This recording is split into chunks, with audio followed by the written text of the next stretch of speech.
is the Division Chief of Pediatric Ophthalmology at Children's Hospital, Colorado. He's also my daughter's ophthalmologist and my surgeon. So very, very happy to have him here. He's going to talk to us a little bit about vision loss and surgery after hemispherectomy. Okay, well, certainly I am happy to be here. If everybody can hear me, full disclosure, I prepared to talk for 40 minutes, and I found I'm sharing the time with my colleague, Dr. Hellerstein, so I'm going to try and rock and roll as quick as I can so we have time for everything. Full disclosure, I'm proud to tell everybody, and my patient's mother here knows this, I was a pediatrician in my first life, then did ophthalmology, then did pediatric ophthalmology. There are only about 7 of us in the U.S. that did 2 residencies and a fellowship. I think it makes me a different pediatric ophthalmologist, but I vividly remember when I was a pediatrician, I was helping out one of our staff neurosurgeons who I took care of his kid, and he was doing a hemispherectomy. And again, I was a pediatrician, and I was kind of like, oh my gosh, how is this possible? How is the kid going to do anything, whatever? And he told me, just remember that no brain is better than bad brain. And I remember that, 30 years ago. So, and everybody in this room realizes that. I'm going to talk about what vision is from the front to the back. I will say, I think it's going to work out well. I'm going to kind of talk about diagnostic stuff and whatever, and then Dr. Hellerstein is going to talk about rehab. So there should be answers to everything. But anyway, the eyeball from the front to the back involves vision, cornea, iris, lens, vitreous. Again, goes through the optic nerve to the chiasm, then to the optic tracts, lateral geniculate body, optic radiation, and occipital cortex.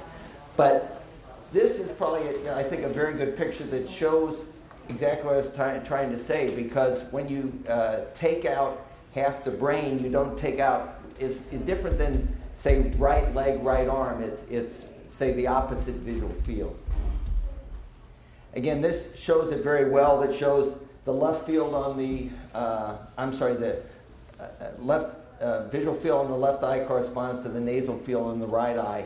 And so half of the fibers split kind of at the optic chiasm and then go to the back and the front. This shows, I think, the best how the visual fields are divided. So you can see that the purple left visual field is kind of in the right occipital cortex, and the right visual field is kind of in the left occipital cortex, and again, half of the fibers cross. This, I think, is a nice little example that just shows structurally, if you cut the optic nerve versus kind of part of the optic nerve versus the chiasm. And then if you think about 4 and 5, that's really what you're thinking about when you talk about a kiddo that's had a hemispherectomy. You're taking kind of that half of the brain past kind of the crossing part, so they're going to have a hemi-visual field defect. Again, this is a busy slide, but I just show you too that not only is it just the occipital cortex, the occipital cortex is in area 18 is also split up and down. So some kids, depending on how it is, not only do they have a hemispheric defect, they might have a problem, say, in the inferior fields. Very simply, there's 4 types of eye movements, and they're all affected by kids that have hemispherectomy: saccades, pursuits, versions, and vergences. Saccades and pursuits and versions and vergences all are involved with shifting of the gaze, and there's 2 reflexes, the vestibulocular reflex and optokinetic reflex, that involve with stabilization of the gaze. This kind of shows what a version is. So when you look to the right, that's dextroversion. If you look to the left, it's levoversion.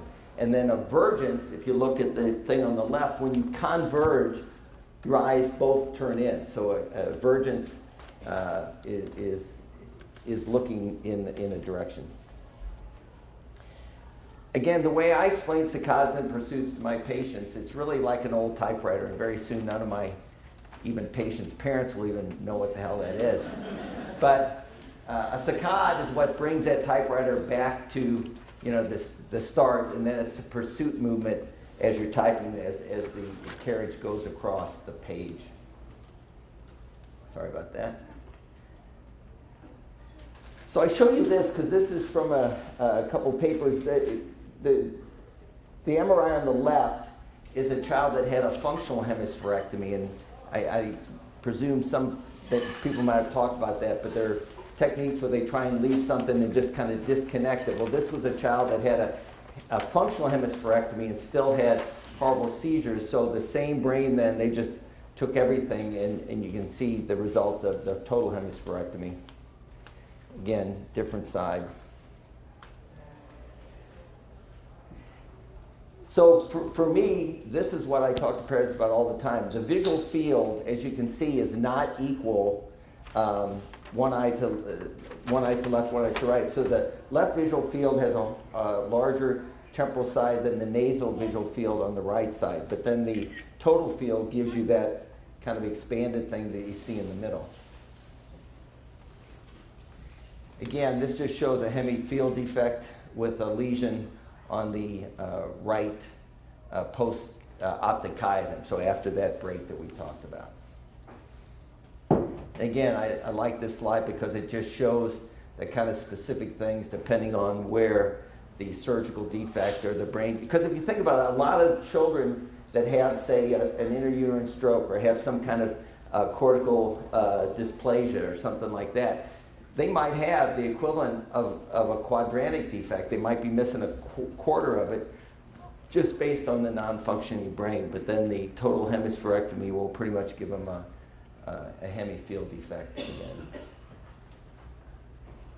This is, I think, a good example. This is done on a Golan visual field. Certainly no kiddo is going to be able to do this, but this is the manual visual field where you look at the screen and you kind of move the light around, and it just shows that the left temporal field in the left eye is certainly quantitatively much bigger than the nasal field on the right eye. And again, this is, as kids get older, it is, I think, important to know, because we'll try and quantitate it. I mean, most kids have a full hemifield defect, but this is what a visual field would look like on an automated visual field.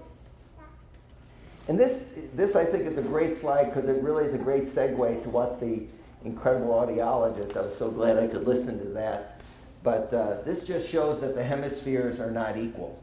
And it shows that, language is on one side and kind of different functions. So speech is on one side and say writing on the other. So this just shows that, and as he was mentioning, there's not a lot of research done with hemispherectomy, but a lot of stuff on split brain that shows, you can show a word on one side, and depending on which side of the brain is missing, they might be able to see it, but they can't say that it's a face. Or they, if you look at on the other side, they can see it, but they can't respond to it.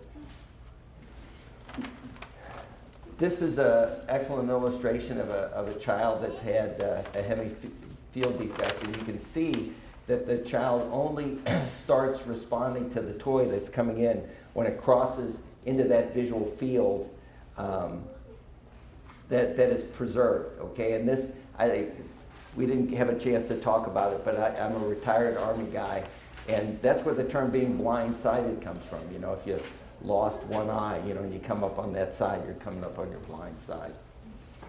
This just shows kind of the constellation of a hemiparesis, hemiatrophy, and hemianopsy that you'd see in a loss of the hemifield and hemibrain. So destruction of the cerebral hemisphere, and please tell me when I'm getting close to 20. Results in dense paralysis and sensory loss. However, such lesions do not result in corresponding visual loss or of ocular paralysis confined to the contralateral eye.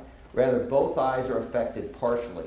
Neither eye can move to the contralateral side, neither eye sees the contralateral environment. So it's really kind of a complicated thing, and most, even general physicians, don't really understand that it's not just that their left eye doesn't see, or why it can't move to that side. Again, I presume some of these things would be made available, but there's some interesting research that's been done, and again, this was research done in the 70s with animals, and certainly there's also research on visual function and compensatory mechanisms in humans undergoing hemispherectomy. I show this to parents so that if you can imagine going down the street, this is a person walking that has a normal visual field. And this shows if you have a left hemianopsy field defect, and then you kind of shift your gaze, and you can see how you can compensate for that. And I would encourage anybody in the question we talk about, the most important thing I think for a pediatric eye doctor to help the parents is when you're talking about IEPs, about saying where the kid's preserved visual field is, and certainly don't sit them on the wrong side so the kid can't see that way, and have them sit either in the center or on the side so he can use his preserved visual field, and maybe with a little bit of a face turn. Lastly, and I tell you, any kid, I tell parents, any child can have an eye problem, and the risk or the prevalence of eye issues is probably 2 to 4%. If you take any child that has a neurological risk, and I was a preemie twin, so my twin brother had a cross eye and I didn't, so certainly even neurological risk factors or anything as severe as what your children are facing, the risk of eye problems is probably in the neighborhood of 20 to 25 to 30%. And so that's strabismus, that's amblyopia, that's nystagmus, and that's abnormal head position. So strabismus, I tell parents, is whenever the eyes aren't straight. And it can be in, it can be out, it can be up and down. Certainly most kids, if you have 100 kids with strabismus, 80 are in, 15 are out, 5 are up and down. And this just shows ESO, EXO, hyper. Again, I think Dr. Hellerstein's going to talk about some rehab and treatment, but strabismus, I tell parents, some kids need glasses, some kids need patching, some kids need surgery. So it certainly can be 1, 2, or 3 of the above. There's a lot of confusion. Amblyopia is the term for a lazy eye, and that's when the vision is affected. And like all of my parents, until they put up with me for about a year, mix that up, But I expect my parents to know, no, that's, amblyopia is not that eye that's drifting out. Okay, amblyopia is when the vision is affected. It usually affects one eye, it can rarely affect both eyes. Again, when you refer a kid for amblyopia, you're concerned if on a screening if there's decreased vision, if there is strabismus, if there's a family history. So if there's a family history of strabismus, the risk of the kid having it is probably in the neighborhood of 20%. So some parents don't think 20% is much. I tell parents 20% is 10 times the rate in the normal population. And again, how do we treat amblyopia? When I say clear the media, one of the causes can be if you had a ptotic lid, a droopy lid, a cataract, something like that. Or the focus is abnormal. I saw some kids with glasses, of course. It's important to know glasses just put the best focus on the kid's retina, so you're trying to get the best image to go back through to the pathways. I don't know if Dr. Hellerstein is going to talk about this. There's been some work. I personally don't, do this for patients, because with kids I think it'd be hard, but with adults there's actually kids that are patients that are fitted with prisms to help kind of move that hemifield into more straight ahead. Let's skip through that.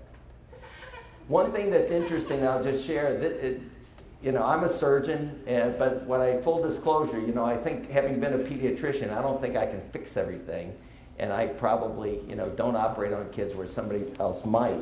But the whole business of a kid that has a hemifield, some of these kids develop an exotropia, and there's at least a rationale say, well, maybe you shouldn't mess with it and let them have it. And this just shows an article about infantile exotropia with homonymous hemianopia. So the reason we think that the presumption is maybe it's an adaptation. So if you look at the top, and that's why I like showing you that Goldman field. This shows a patient that had unknown birth trauma, has problems on the right side, so it has a hemifield defect.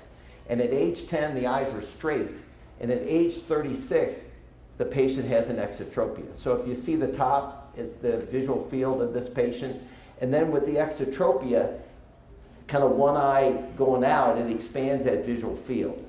So certainly it's one of the few times where I think at least people could discuss maybe not fixing it. Without violating HIPAA though, I will tell you there's a kid who's a wonderful kid, a very attractive girl who had an exotropia that kept getting worse and worse and worse. And they saw me and I said, yeah, let's operate, okay? And the child recovered binocular vision, and came back with stereo. So, I think if I feel that there's a potential, and I'm sure Dr. Hellerstein taught, there's potential for binocular vision, well, that's a reason to fix it. But if a patient is an adult, or maybe it's a kid that had this problem and didn't get treated and has an exotropia and appears to function, that'd be a reason not to address an exotropia surgically. This is my favorite quote, Teddy Roosevelt. It's not the critic who counts, nor the man who points out how the strong man stumbled, or whether the doer of deeds could have done better. The credit belongs to the man who is actually in the arena, whose face is marred by dust and sweat and blood, who strives valiantly, who errs and comes short again and again, who knows the great enthusiasms, the great devotions, and spends himself in a worthy course, who at the best knows in the end the triumph of high achievement, and who at the worst, if he fails, at least fails while daring greatly, so that his place shall never be with those cold and timid souls who know neither victory nor defeat. Teddy Roosevelt. So I think we'll have you follow and then have some questions.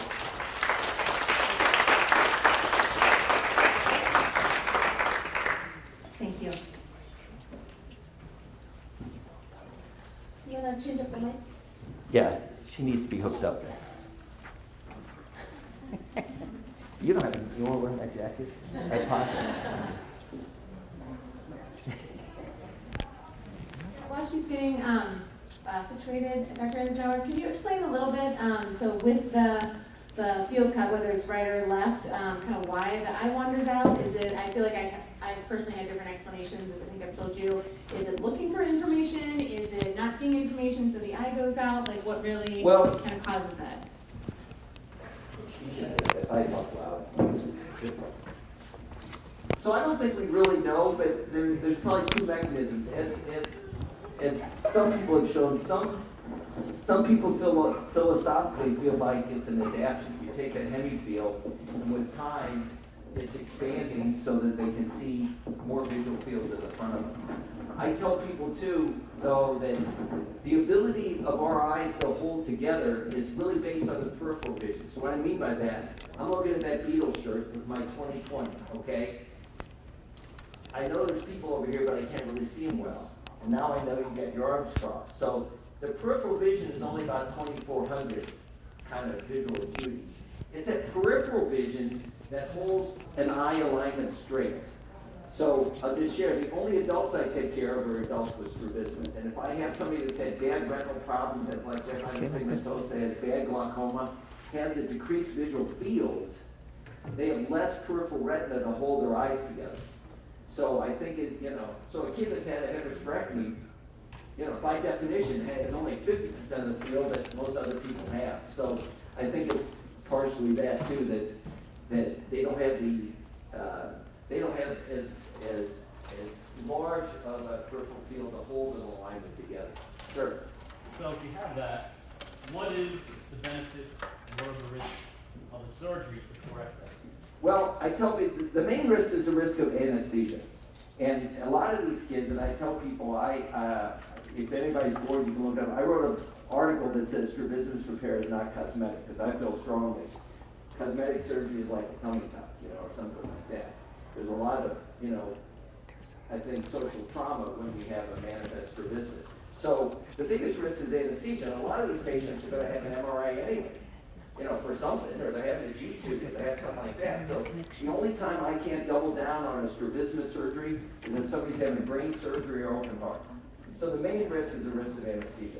80% do good with one surgery, 10 to 20% can drift again. You're just kind of saying, is the risk worth the benefit? Sure. Other than the cosmetic benefit or cosmetic benefit, are there other benefits? Well, yeah, and that's why I shared this story about my patient here in Colorado. Because if you can get the eye line straight, you can have some degree of binocular vision. And it's not Dr. Hollis needs to talk about that, but you can have perfectly straight eyes and have no depth perception, okay? But you can't have any depth perception if your eyes are looking at Canada, at Nova Scotia and Newfoundland. So, when I tell families, most kids that do well with surgery, I tell parents it doesn't improve their fine motor skills. It works great for gross motor skills. So, go down the hall and close one eye. Yes, ma'am. there's a paper that was just published out of That's what he said. That's not it. Do not have this kind of There's a condition. paper that was just published out of Sweden that's the largest cohort of children, and it's the first paper to study hemianopsy after hemispherectomy. And every child there obviously had hemianopsy, but there's a comment in there that the exotropia was a compensatory mechanism which expanded the visual field. So, do you leave the exotropia in so your child has a greater field of vision as a compensatory mechanism, or is binocular vision more important? Well, so we'll see what my colleague says. I personally feel binocular vision is very important. And if they have the potential to recover binocular vision, I think that is worth going for. But yeah, that's the philosophy. That's a compensatory thing. And somebody else had a question. Yes, ma'am. Yeah. how soon after the hemispherectomy that the eye is going to go over that present itself? Well, it could be any time. I mean, I've seen kids that, have it before they had their hemispherectomy, shortly after, later. There's not really a.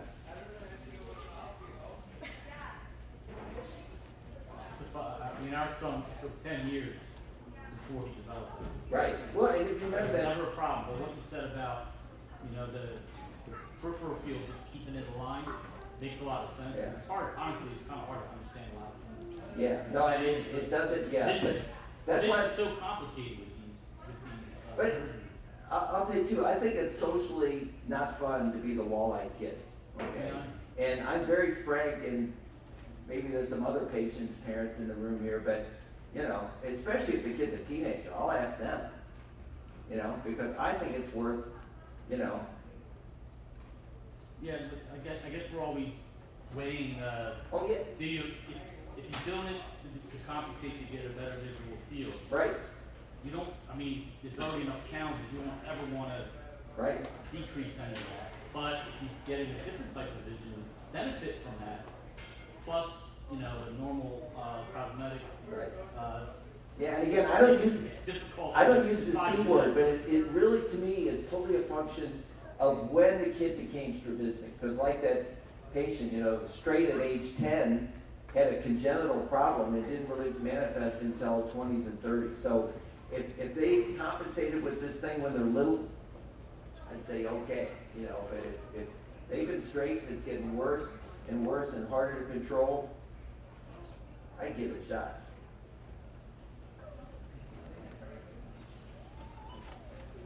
All right, our next speaker is Dr. Hellerstein, and she is a developmental optometrist who is working in private practice here in the Denver area, and she's going to talk about vision rehabilitation and vision therapy. Thank you. Thank you, Dr. Enzenauer, for really laying a great foundation of the kinds of vision problems that we treat. And disclosure, I've been in practice more years than many of you are old. 22, no. Anyways, I started mainly working with kids, pediatric optometry, kids that had poor eye-hand coordination, depth perception, lazy eye, some of the things that we've already talked about. But then one day, one of these kids brought in their aunts and uncles and said, Grandma just had a stroke and she's seeing double. Can you help her? Or my dad was in a car accident and he's really confused. He's reading like I am. He's skipping words. And so that's how I really got involved in working with brain injury patients.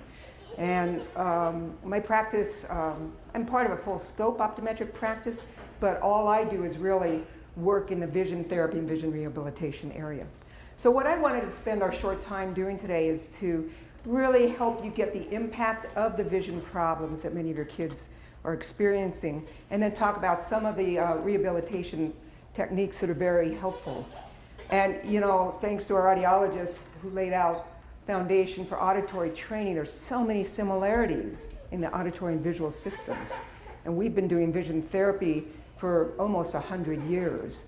And more research is coming down the pike, and so let's see what we might be able to experience here. know the signs. It's pretty obvious in your population, your kids, what some of the signs are. They bump into objects. They have difficulty moving in crowds. They might trip or stumble, and they may have often have a lot of motor issues as well. But here they have motor issues and then visual issues. So if they don't see there's a door jamb and they're not very stable in balance and gait, good chance they're going to hit that door jamb and not realize until they've hit it. Startled, just as you can be startled by sound, you can startle a person with a hemianopic problem where you come on the side and it's like, where'd you come from? Our peripheral field is so important in movement, in balance, in awareness. It's kind of our antennas. And if there's something that happens to that field, and I'll often do this, why don't you all get up since you've been sitting so long? Let's do a quick demo here. I want you to put your fingers right, not in your eyes, but right close to your eyes so you're blocking out your central vision, so you really couldn't see this chart. And now go ahead. Those of you who have poor balance, I'd advise just for liability's sake, please don't or hold on to something. Now walk around. Go ahead and move and see what it's like. So you don't have 20/20. You could have something like a severe cataract or macular degeneration. This is what it's, okay? Now stop for just a second, and I want you to make your hands like really small telescopes. So small that you just barely could see a letter or see the person barely in front of you. Now walk around. It's harder. And you could be 20/20. Good, go ahead and have a seat. So it's just a quick demo, and this is just like in the auditory lecture, a pure tone could hear. You could see 20/20, which not all of your kids do. Even if they did, when your peripheral vision's impacted, it affects movement, localization, tracking, all the kinds of things that you've heard happening in other sensory processing systems. Losing place to read, there's lots of reasons for that, but often tracking, focusing, eye movements, depth perception. I do agree that binocular vision is a huge driver for seeing and performing well. Fear or anxiety in unfamiliar areas, we can mimic, and I'll show you some glasses that we use often, to show if I change how things look, not blur them up, but spatially change how things look, how taken aback or cautious you might be in moving in a space. And then often many of the patients avoid stores or crowds, things like that. If you're interested in some research, please check out my website, lynnhellerstein.com.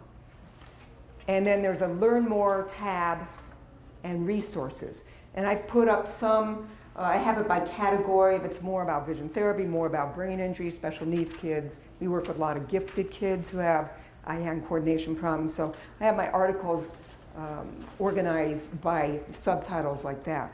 But this is an article that came out in Lancet Neurology 2014, talking about all the visual problems that happen with brain injury. And a lot of the focus is on mild brain injury, and it only gets more severe and significant with more severe brain injury. But it's a great resource for the types of visual problems that are associated with brain injury. Just real quick, I was involved in research study in 1991. Results were published in an international journal, Brain Injury, in 1997. Long before we've really been talking about concussion and mild brain injury. And our research was on mild brain injury patients. I was in collaboration with Siglinde Fried, who's in ophthalmology. She's an expert in VECP, visual evoked cortical potentials. And we took mild brain injury patients who were at least 1 year post-injury. And with mild, most of those should go away. And these are patients that were very symptomatic still, at least 1 to 7 years post-injury. Referred to her and her ophthalmology group, and she did electrodiagnostic testing. We did vision rehab on the ones that docs allowed and referred to us, and our control group were really matched patients that neurologists would not refer for rehab because they didn't believe in it. And the results were pretty astounding. In the TBI group, the brain injury group, both groups showed between 70 to 80% abnormalities in electrodiagnostic testing. All were 20/20 and had no eye health. All were documented mild brain injury by either neurologists or neuropsychologists. Between 70 to 80% of the entire group had abnormal VECPs. After a year to year and a half after, is there a point everybody's been looking at that? After therapy, our rehab group had 38% abnormality. Thank you.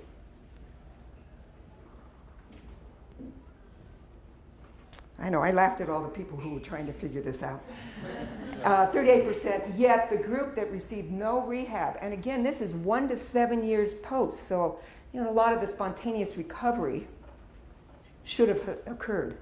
In the group that received no rehab, there was very little difference in how their VECPs work. Okay, and that's understanding the cortical potential. You have EEGs, and this is the visual kind of a correlate.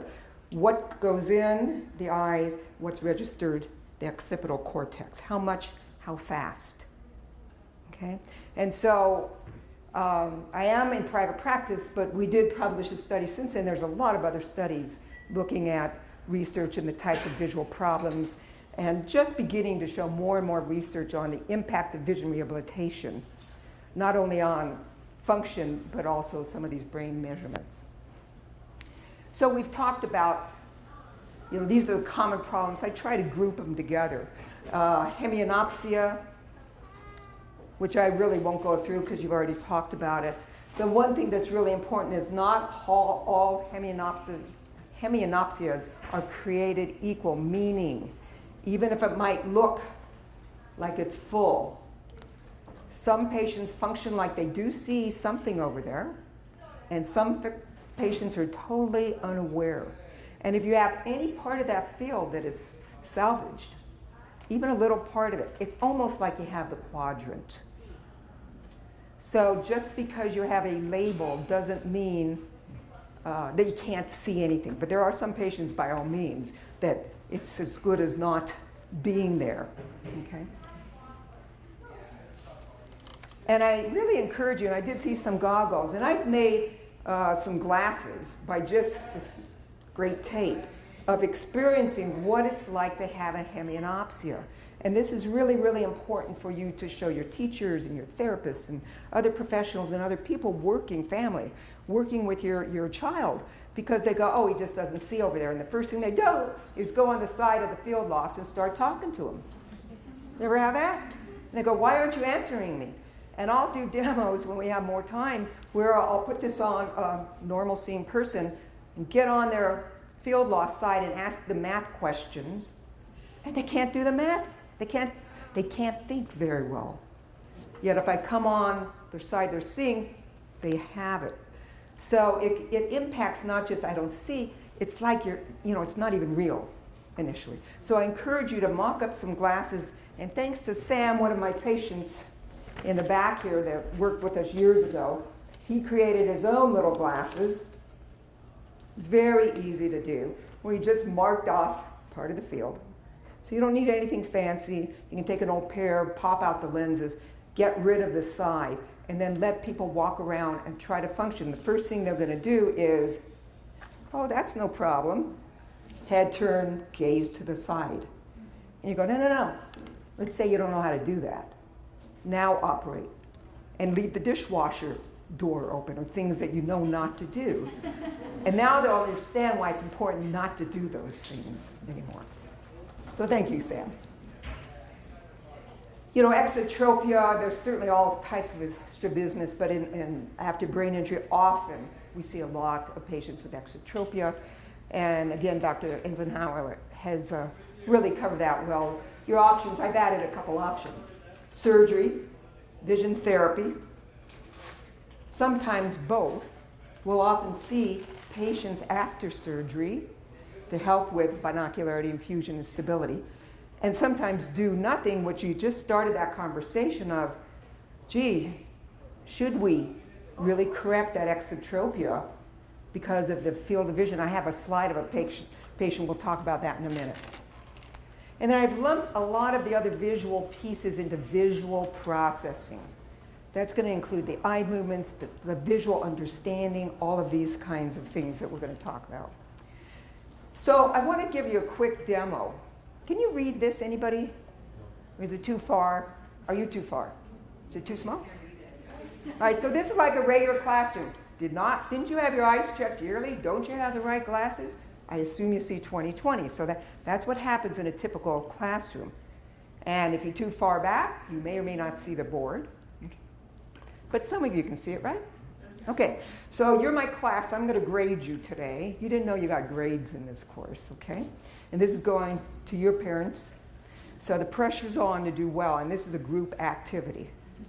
I want you to read this together, starting down here in the lower left side. And we're going to go up like this. Hold on, pay attention, group. I haven't said go yet. And we're going to go up and around and up and down like that. Okay? I'm going to say 1, 2, 3, go, and then we'll start. Okay? 1, 2, 3, go. This exercise was designed to come on, class. Very good. Keep going. Keep going.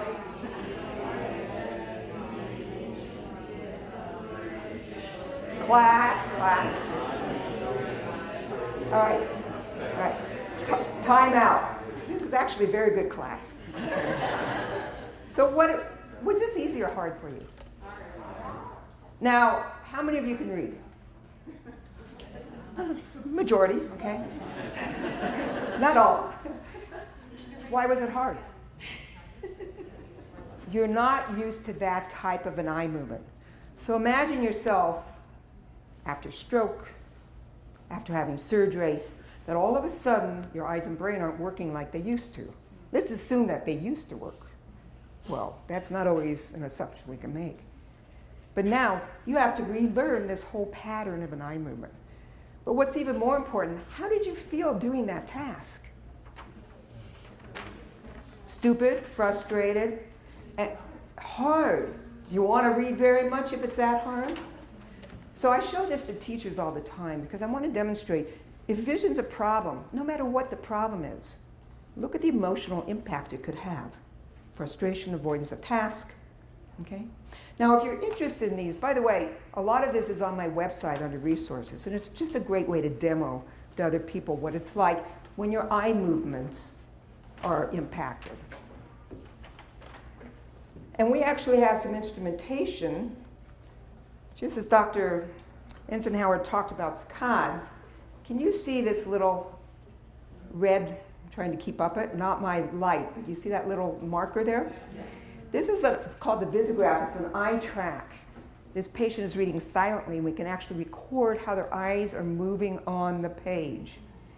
Now, normal readers are supposed to read in jumps, saccadic fixations, jump, jump, jump, jump, back. And the fewer the jumps, the faster, more efficient the reader you are.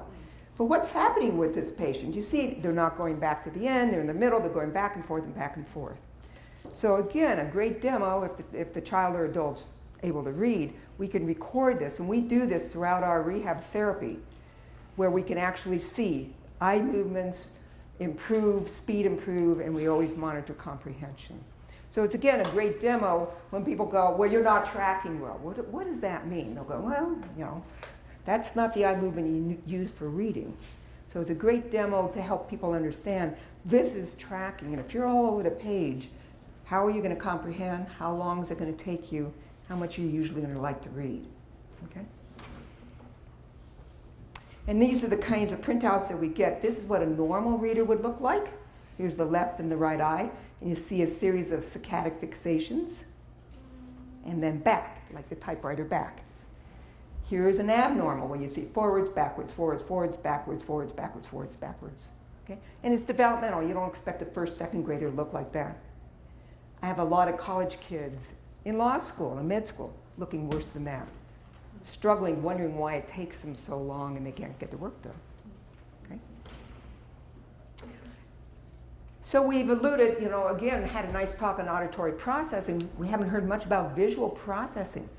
The thing that I really want most people and you guys understand because of the significance of the vision problems your kids have, but especially teachers don't get, that vision's really in the brain. Oh, he sees 20/20, everything's fine.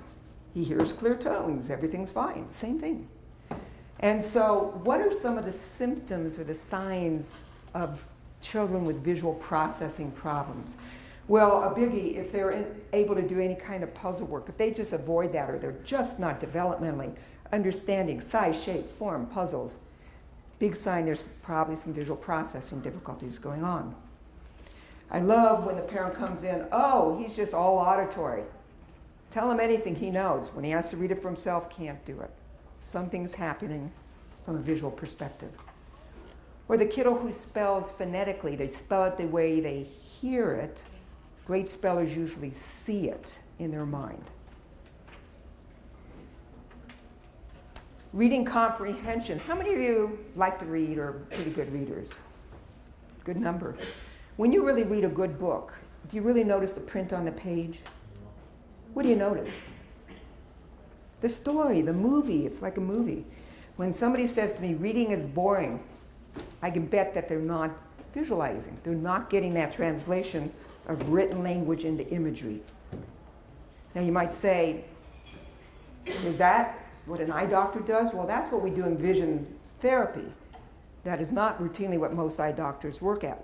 We're really working a lot on the visual brain connection. So we work very closely with OT, PT, speech, special educators, audiologists, the whole crew, and we're the vision piece of that puzzle.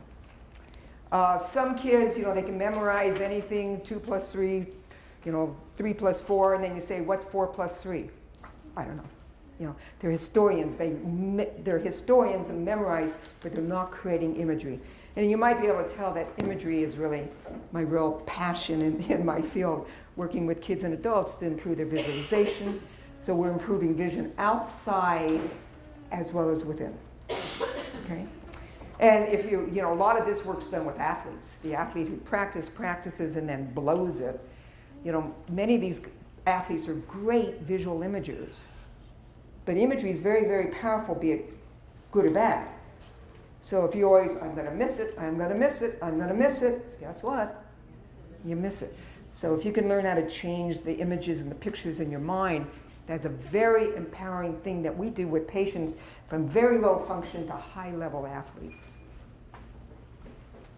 So just an example real quick. And Cindy's got some cards. If you want to pass them around, you can take these home. Let's say you're all 20/20, okay, with glasses, or see well enough to see what is this a picture of. X-ray skull. Skull? You've seen enough brains in MRI? A right hemi maybe, or a map? So again, I'm assuming you all see, why can't you tell me what this is?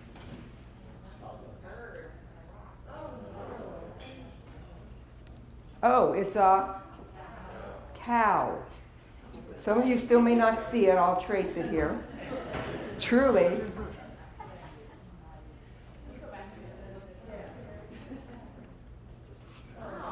Why didn't you see it? It's so obvious. So a lot of vision is about us telling what to look for. If I walked in here and somebody said, how many chandeliers are in there? I don't know. But if somebody told me, I want you to notice how many chandeliers there are when you walk in, when I'm being told what to look for, you pay attention. And this starts getting into some of what Annette Daniel said yesterday about the attention, the awareness, the subtlety. That's how we train vision. How and what do we look for? And that's part of the training, especially with field loss, where we have to start. It's no longer automatic. You have to know there's something out there. Well, you don't know. You don't have the antenna to tell you. So what do? Well, part of our big tools are lenses. I mean, we'll use lenses for many, many reasons. We may use lenses because many of these patients have high prescriptions, nearsighted, farsighted astigmatism. They need to be able to at least see clearer.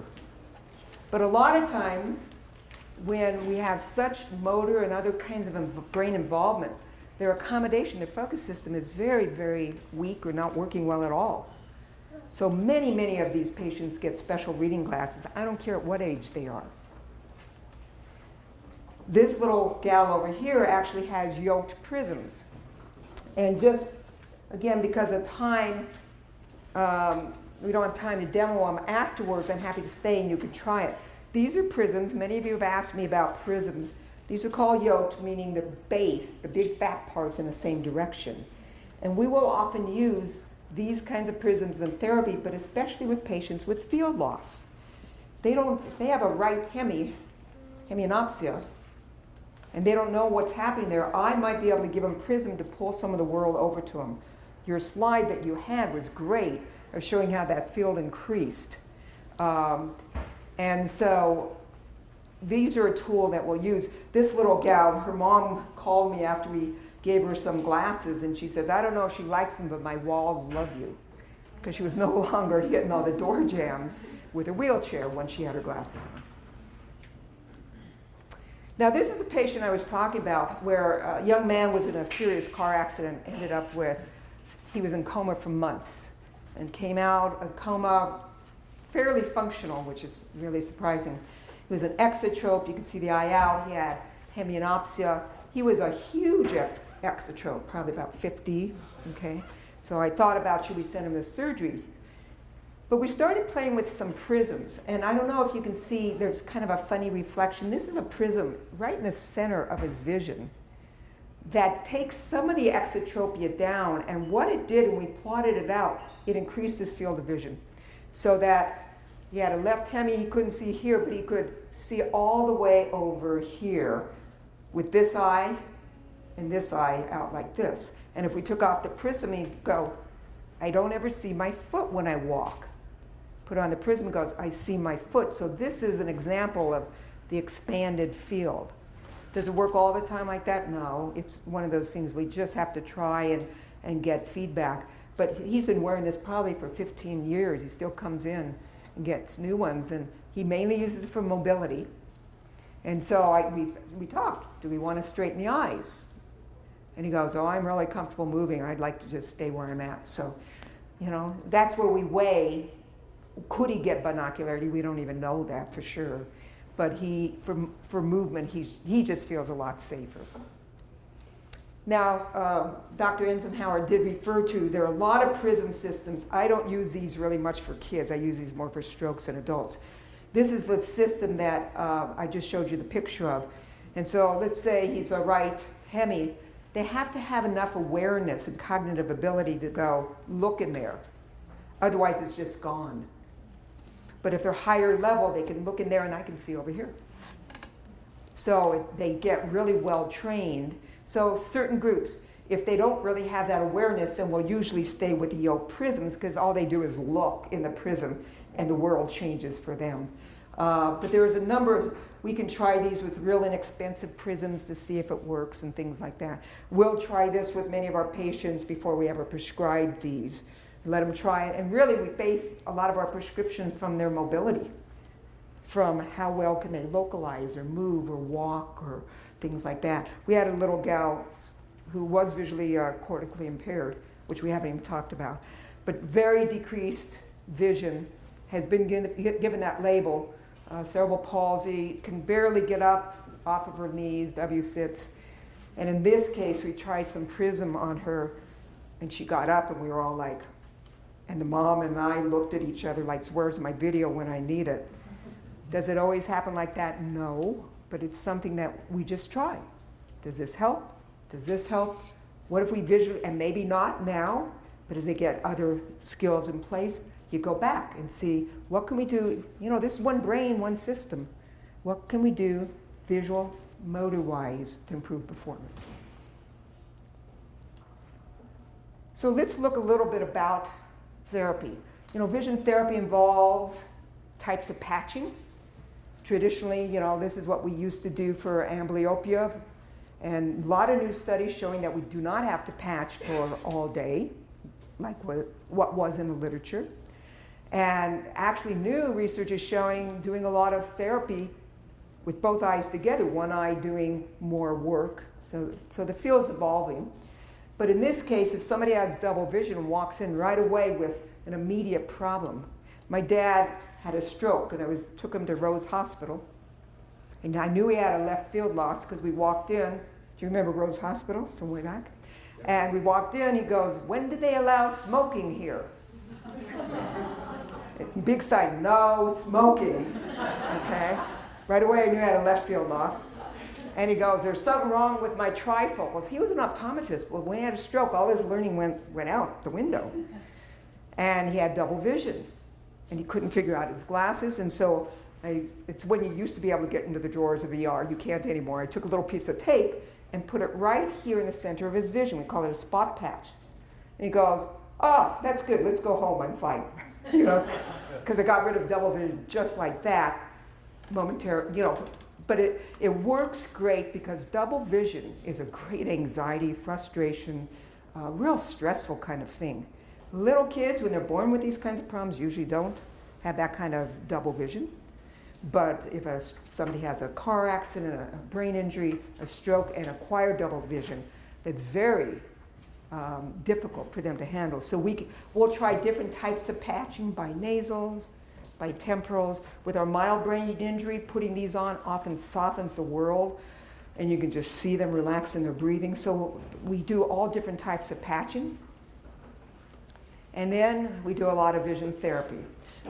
We work a lot with OTs. So for example, my sister, who's the OT at my office, we have them on a T-stool here.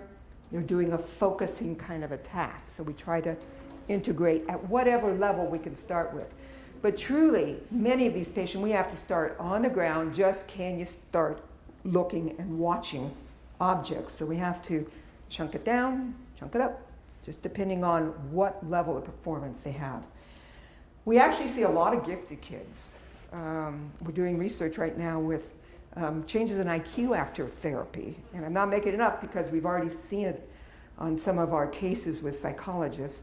And I know you're not supposed to be able to do it, except many of the subtests of the IQ rely a lot on visual processing skills. And what if those got better? Would that change the test in 1 or 2 or 3 years? So this is actually a little guy with amblyopia. He's using a special lens. Therapy's got to be fun. You guys, you've been in enough therapies. If it's not fun, it's truly torture, and your results are impacted by that. This young man, I'm going to show you his field right at the end.